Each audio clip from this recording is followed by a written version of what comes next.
सुन्नुहोस् साथीहरू है, सबैजनाको माया भयो होला है। म पनि एउटा के अरे माया गरेर बसेको मान्छे।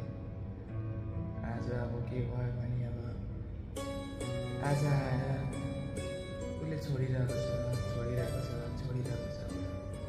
मैले अब छोड्न सकिरहेको छु। अनि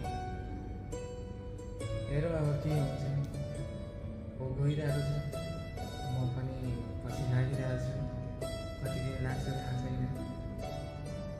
ट्राई गरिरहेको छु उसलाई मुक्त गरिदिनको लागि, फ्री गर्नको लागि।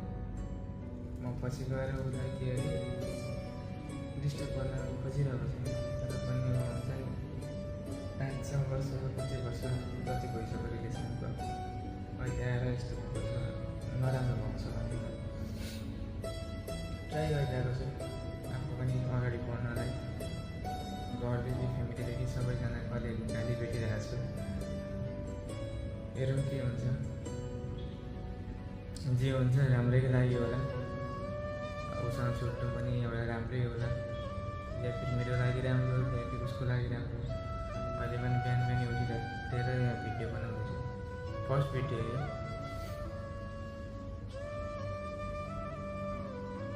टेन्सन त अब के भन्नु, अब अरूको लागि त अब छोड्दै पनि हुन्छ। तर जसलाई परेको हुन्छ, जसले भोगिरहेको छ, त्यसलाई थाहा छ अलिकति केही भइरहेको छ। अगाडि बढ्नु सकिरहेको छैन लाइफमा। अगाडि अलिकति बढ्नु खोज्यो, दिमागमा त्यही दिनभरि घुमिदिरहन्छ। कताबाट अगाडि बढ्नु, गाली खाइरहेको छ सबैजनाको, फ्यामिलीदेखि सबैको गाली खाएर बसिरहेको छु। ट्राई गरिरहेको छु म आफूलाई अगाडि बढाउन पनि, तर सकिरहेको छैन। उसलाई कल गर्छु, मेसेज गर्छु, सबै त गरिरहेको छु, रिप्लाई पाएको छैन। हेरौँ अब, गाह्रो छ। यस्तो हुँदैछ क्या फेरि, के अरे यो मायामा धोका पाइसकेपछि चाहिँ कसैलाई भन्न नसकिँदो रहेछ।